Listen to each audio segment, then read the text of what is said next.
this class we are going to introduce the liquid extraction, and I will take one more class on the liquid extraction. On top of that, later on I will also talk about two phase aqueous extraction, reverse micellar extraction, because extraction is one of the most important downstream steps. So, we need to spend more time on that, especially for biomolecules like proteins, carbohydrates. We cannot use distillation or any other harsh approaches. So, liquid extraction is the best way of doing things here, because you are doing it at mild conditions, almost at buffer pH, and the temperature will be at room temperature. Okay. So, what does liquid extraction indicate? It is a mass transfer operation. A liquid, there are two liquids, we have a solute in one liquid, okay, and that gets moved or transferred into the solvent phase, and both these phases have to be immiscible. That is very important. The solute in the heavy phase, it is called, or sometimes it is called feed phase, and the solvent is into which the solute gets moved. Okay.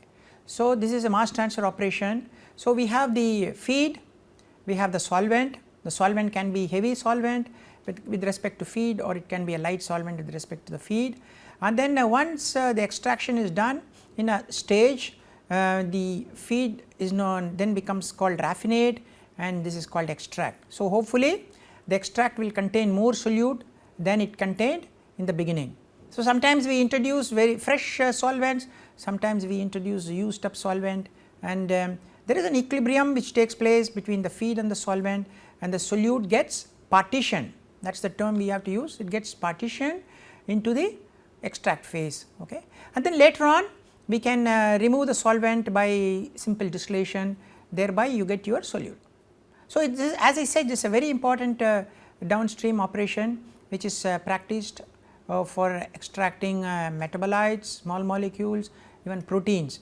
Like I said, we have this aqueous, two phase aqueous extractions and reverse micellar extractions, where even proteins or biomolecules, enzymes could be extracted.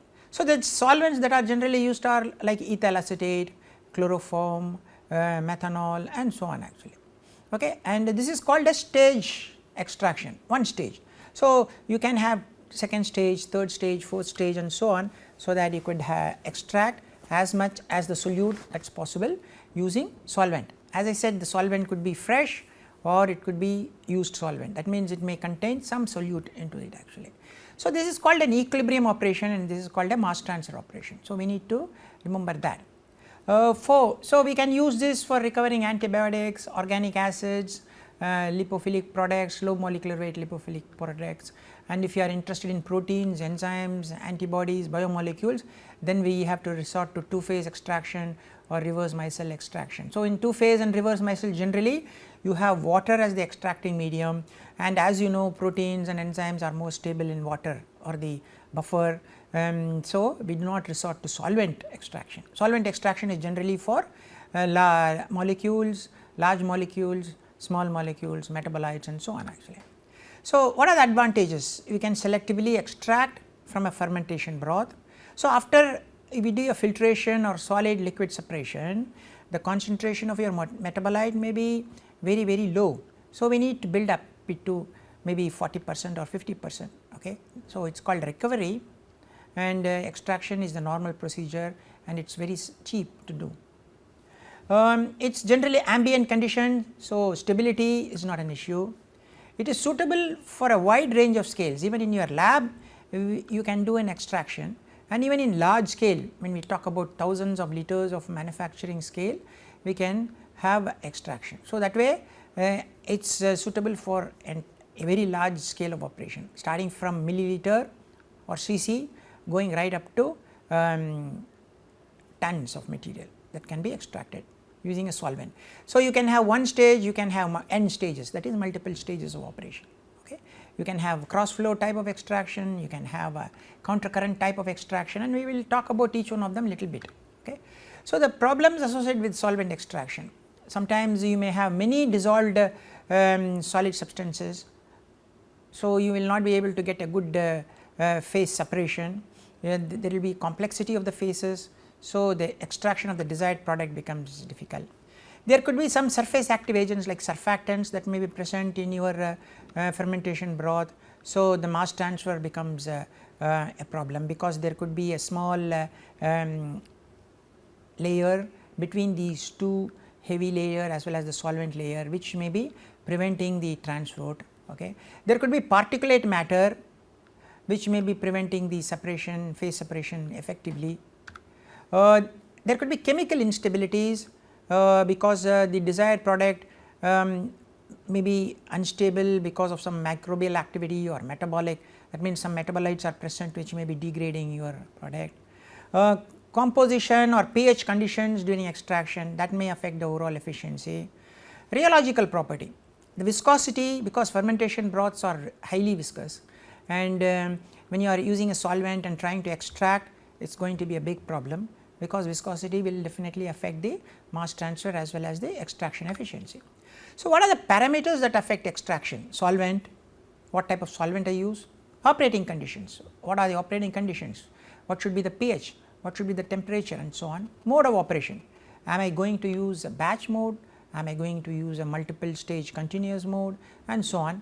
What are the extractor type? I am going to show you pictures of different types of extractor, and you will be surprised, a large number of extractors are available. Then design criteria, what should be the size of the extractor, should it have mechanical agitation, non-mechanical agitation, should it be a tower type, and so on. Those are all design criteria. So, a large type of design parameters that needs to be considered when you have to design an extractor and select an extractor. Okay.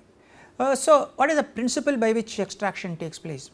The solute present in one phase gets partitioned or distributed into another phase.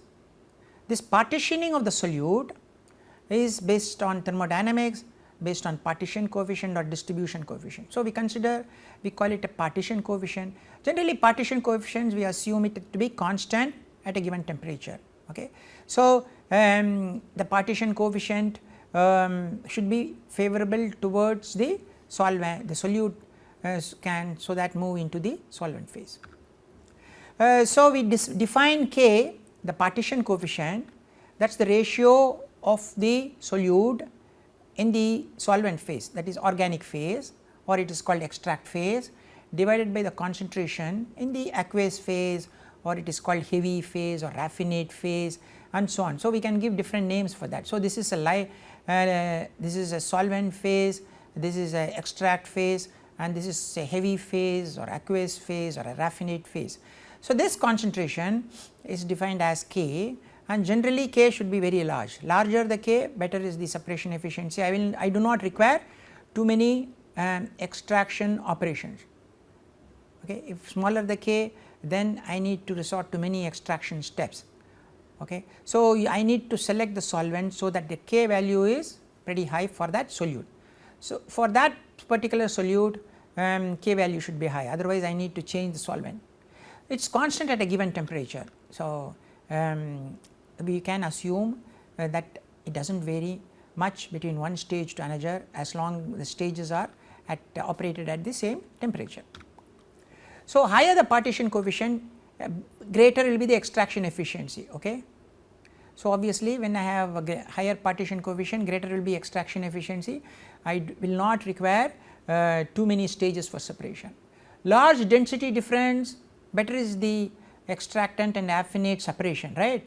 If the densities are very high, the phase separation is very fast and very effective.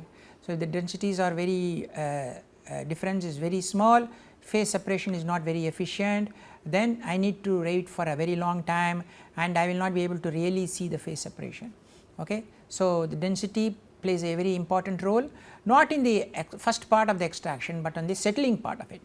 High viscosity, this affects the phase separation. If the solvent viscosity is very high, it is not going to immediately separate.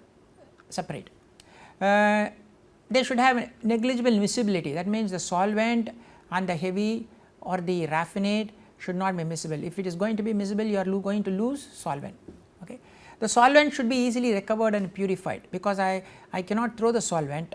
After the extraction, I will remove the solvent and get the solute, then that solvent should be recyclable. That means I should take it back and put it into my extraction process.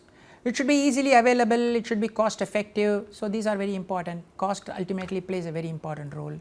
Low interfacial tension between the phases, then dispersion of phases is good, mass transfer is good, but then interfacial tension is low, then the phase separation becomes difficult. So, it takes much longer time for the phases to separate.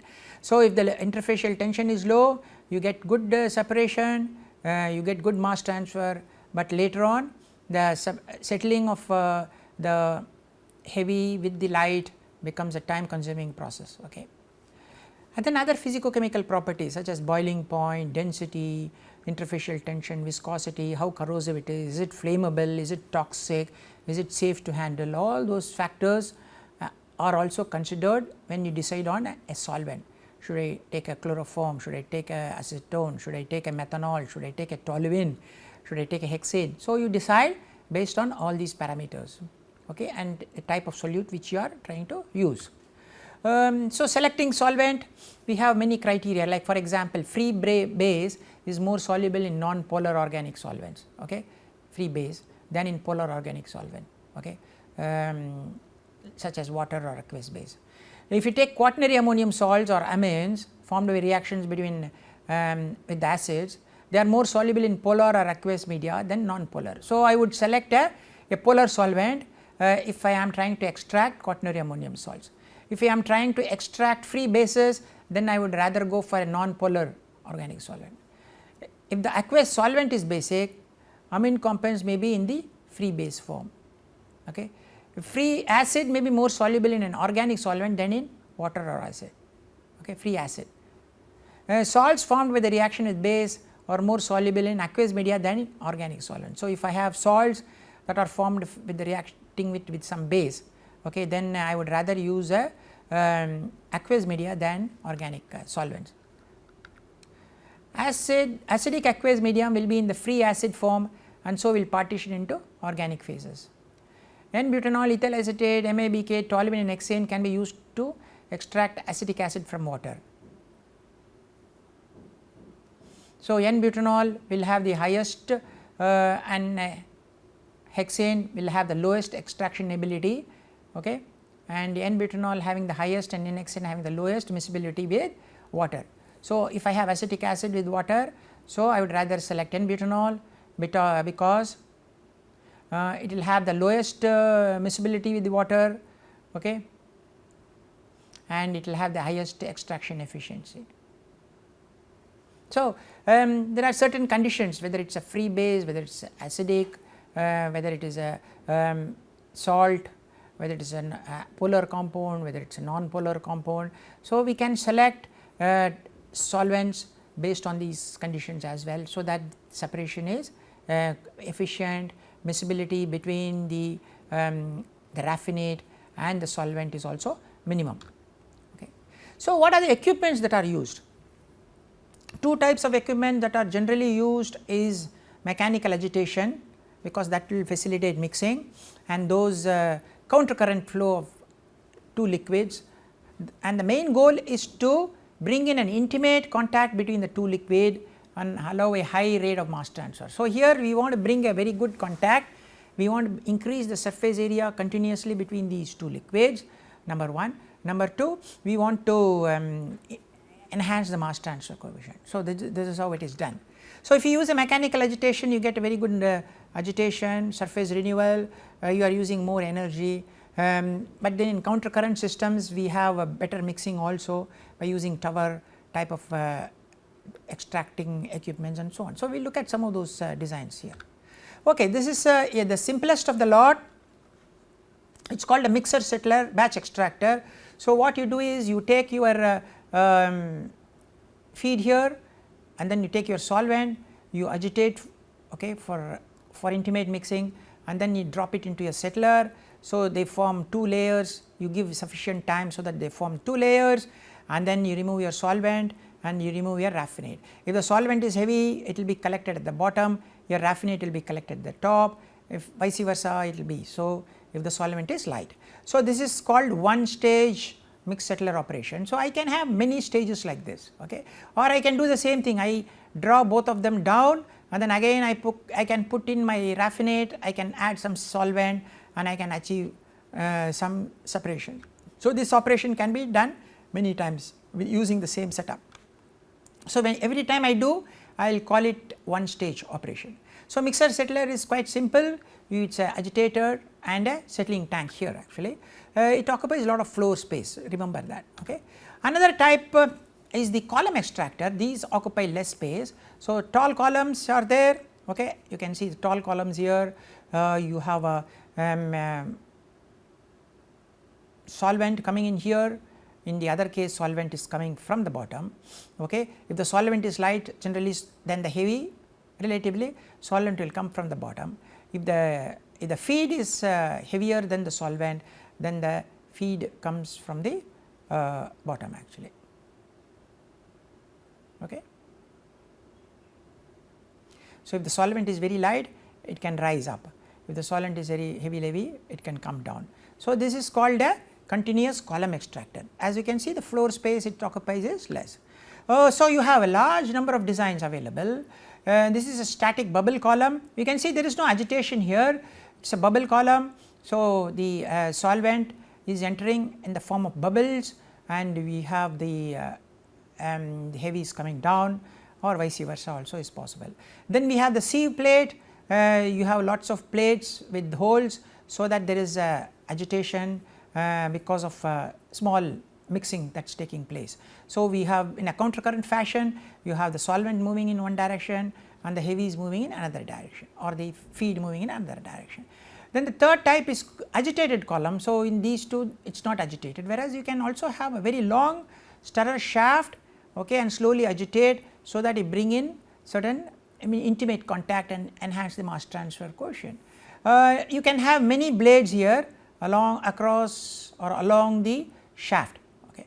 The fourth design is spray type. So, you are spraying one of the liquids from the top and the other liquid is totally filled up. So, you are bringing in lot of new mass transfer area. The next design is called a packed column. So, you have packing here and the solvent is flowing in one direction and the feed is flowing in another direction. The fourth, another type is called the rotating disc, okay. So, you have one phase coming here, there is a large disc inside, it is rotating and the solvent is introduced inside the shaft.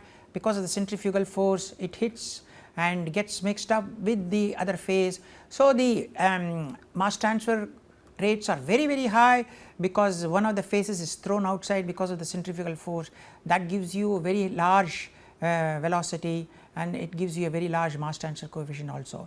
So, with this type of rotating disc we can achieve very large mass transfer coefficient with very small setup. Again more designs. This is a continuous extractor, this is called a Cooney column, okay. So, you have sieve plates as well as agitation here. Then you have Schiebel column, you have small compartments like and then we have agitator. So, each compartment is like a stage. And then the next one is car column, here the agitator moves up and down, unlike this where it rotates, whereas here it moves up and down. So, all these designs are meant to bring in some intimate contact. So, as we can see, we saw two types of designs, one is mechanical agitation to improve the mass transfer and surface renewal, and the other one is the non-mechanical agitation where there are no mechanical agitation, but the contact happens because of sieve plates or because of compartments or because of formation of bubbles and so on actually. So, two designs, and you also have centrifugal devices, I showed you one picture of that. And then we have of course, in the column we have static column where you are not agitating anything, but you have, and then on the contrary you can have a column as well as with the agitation. So, 4 types totally in total, each one has got their own advantages, disadvantages, and you select based on your requirements, okay. So, for example, stages it has, we can have a large number of stages in agitated column, you can have medium number of stages in static, and mixer settler very low. Flow rate, we can achieve very high flow rate in mixer settler, low flow rate in centrifugal. residence time generally is very high because we have to give sufficient time for it to settle, whereas in agitated columns we can have medium residence time, and centrifugal residence time is very low. Floor space occupied, mixer settler occupies very large floor space, whereas agitated or columns occupy very low floor space. So, you see some of them have advantages in stages, some of them have disadvantages in floor occupied, some of them have advantages in residence time, some of them have advantages in flow throughput. So, depending upon the physicochemical properties of the solvent you use, the physicochemical properties of the broth, fermentation broth, and what you want to extract, you select whatever you want to do actually. Okay, so, extraction of weak acids, it depends on the operating pH and their pKa value. So, you all know pKa, what is pKa? pKa is the pH at which this dissociates, right. Okay, so, you have acid RCOOH, it can dissociate to form RCOO minus plus H plus. Okay. Now, if you look at the partition coefficient K, so we have RCOOH liquid by RCOOH and then RCOOH minus. So, you have, because we have RCOOH in the liquid form, and when it goes to the heavy it will have RCOOH and RCO minus. The intrinsic partition coefficient will be RCOH in the solvent phase divided by the RCOH in the heavy phase. Now, when you look at the partition coefficient, in reality you have two terms here, because the RCOH can go into RCOH minus as well in the aqueous media, because it dissociates. Okay. So, we have two terms here. So, we have two types of partition coefficients, right. K, that is the Ki partition coefficient, and K the real partition coefficient, and here we also have Ka, that is the association constant of the weak acid. Okay. That is ratio of RCOO minus multiplied by H plus divided by RCOH in the H in the heavy phase, and pKa is nothing but logarithm to the base 10 of Ka, that is the association constant. So, we can get a relationship between K, Ki and Ka, right. So, logarithm of 10 Ki by Ka, that is intrinsic partition coefficient by the definite actual partition coefficient, is equal to pH minus pKa.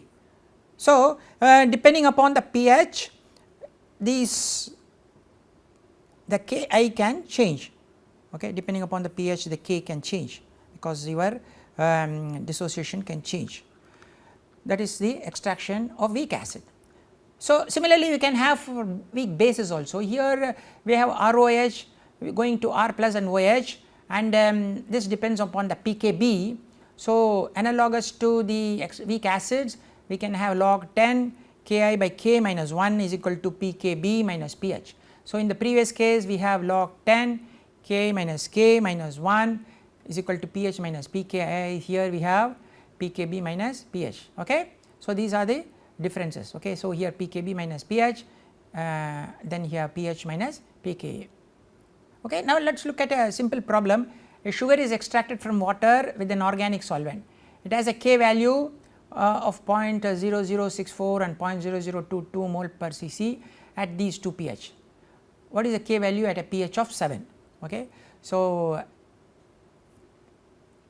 what do we have to do? We have to take log 10 K minus K minus 1 pH minus pKa. So, at pH is equal to 4, okay. I know the K value, at pH is equal to 5.8, I know the P value. So, I need to know what is the K at pH is equal to 7. So, using these two data, I can calculate both the Ka and I can calculate Ki, okay. And then I use them, and for a pH of 7 I will find out what will be the K value, okay. You understand. So, from this equation you have this equation, I know at a pH of 4 the K value is something, and at a pH of 5.8 the K value is something. So, I get two equations, I solve them, I calculate the pK or Ka, then I calculate Ki. So, what is Ki? Ka is the intrinsic partition coefficient, that is if there is no dissociation you will have you know the concentration in the liquid phase divided by concentration in the heavy phase, right. But because the base dissociates in the aqueous media, you are having extra species which is RCOO minus, that is why you get this K actually, whereas the intrinsic partition coefficient assumes there is no dissociation. So, we have the concentration of the solute in the liquid, concentration of the solute in the heavy phase. Okay. So, we can do that and thereby we can get the answer for K. So, you can see the K varies as a function of pH, Ki will be the constant. What is Ki? Once more, Ki is the intrinsic partition coefficient. So, it does not change because it does not assume if there is dissociation, but K assumes dissociation and you have the extra term here, that is why K changes as a function of pH, whereas Ki does not change as a function of pH. Okay. So, similar thing, if you have problems related to bases we can do the same thing actually, right. So, of course, again here also we will have K not changing with pH, whereas K will change with pH, because as pH changes the dissociation of the weak base also follows this particular relationship. Okay, that is what this problem is all about actually. Okay, now cost plays a very important role ultimately, because I keep on talking about cost. So, at a fixed solvent to feed ratio, the amount of solute extracted increase with the increase in number of trays. If I have more trays or if I have more stages, then obviously cost will go up. So, I need to balance how much I want to extract versus cost of an equipment. So, if I am going to extract 90%, cost of equipment will be something, but if I want to go to 99%, obviously cost will go up because I may have to go for more stages. So, is it worth extracting all the 99%? So, you need to consider that. If it is a bulk chemical, maybe it might not be very useful, but if it is a very high value chemical, maybe it is useful. So, you need to balance that, right. For a fixed extraction efficiency, the number of stages required decreases as the solvent amount increases. So, if I use more solvent for the same efficiency, I will require less number of stages, correct, but then I am using more solvent, that means my equipment size has to go up because I am using more solvent. But then again, if I am using more solvent, I need to get the solvent back. Okay. So, that means I need to have a distillation column to remove the solvent. So, my operating cost goes up. Okay. So, if I am using more solvent, my efficiency increases, my stages decrease. So, I am saving on cost, but my size of equipment increases because I am going to use more solvent. So, their cost is increasing. My running cost increases because I have to recover the solvent using a distillation column, maybe bigger distillation column. So, you see in some the number of stages decreases, but the size of stage increases, my operating cost increases because I need to remove more solvent. So, there is a lot of pluses and minuses, and you need to balance depending upon cost, you need to balance depending upon the price of the product, is it worth it, and so on actually. So, there are some relationship available, ballpark relationship, and you can look at this book, Conceptual Design of Chemical Processes, McGraw-Hill. So, capital cost of a column, they have said M&S, that is Marshall and Swift Equipment Cost Index, diameter of the column, height of the column, and some cost factor. So, they will take a year, for example 1926 as 100, then the year 2001 becomes 1093, year 2006 becomes 1353. So, depending upon the year we put in some number, and then F is the cost factor. This cost factor depends upon the pressure cost effect, material cost effect. Suppose if I am using very exotic material, cost goes up. If I am using mild steel, it is cheaper. If I am using atmospheric pressure, it is cheaper. If I am going to 10 bar pressure, then cost goes up. So, this cost factor takes care of these two terms, and M&S starts from the year 1926 as 100 and then keeps multiplying. As you can see, for year 2006 it is 1353. So, cost of vessel in 2001 is 15,000. What is the cost in 2006? So, I can put it those numbers 15,000, and then I will put in the M&S factor and so on, I will get it is about $18,565. Size, again if you remember I talked about the 0.6 exponent type of 0.6 where cost of B is equal to cost of A, size of B by size of A raised to the power n. So, these numbers can change between 0.3 to 1.72. So, if I know the cost of a 2000 gallon vessel is $15,000, what is the cost of a 5000 gallon vessel, I can put in, and I put in the proper n. Here I have taken as 0.88. There are data available, for example, for different equipments we can see the n value is given here for different equipments, for agitators, for collectors, for conveyors, centrifuges, evaporators, tanks, heat exchangers, pumps, you can see, for different equipments the n is there. So, we can use this n. So, I know the cost of the equipment, I can find out cost of a new equipment using this this rule actually. So, but then if you have a column, you are also going to have internals, right. So, you need to have one more term for the internals. Internals means packing, different types of packing material may be there. So, you need to add that cost also into the cost. So, the total capital cost will be capital cost of the column, capital cost of the internals. Okay. So, annualized capital cost will be divided by n, n is the age of the equipment. So, this gives you some idea about the depreciation. Now, operating cost will be electricity, labor, all those things will come into operating cost, right. Okay. So, maintenance will be certain percentage of capital cost. So, the total analyzed cost is all these terms added up together. Okay. If you take mixer and settler type of extractor, we have some relationship for capital cost. Okay. So, it is 14.8 10 power 3, whatever capacity you want, put in the M and S factor, and then this is the reference capacity, okay, and you are raising it by 0.7.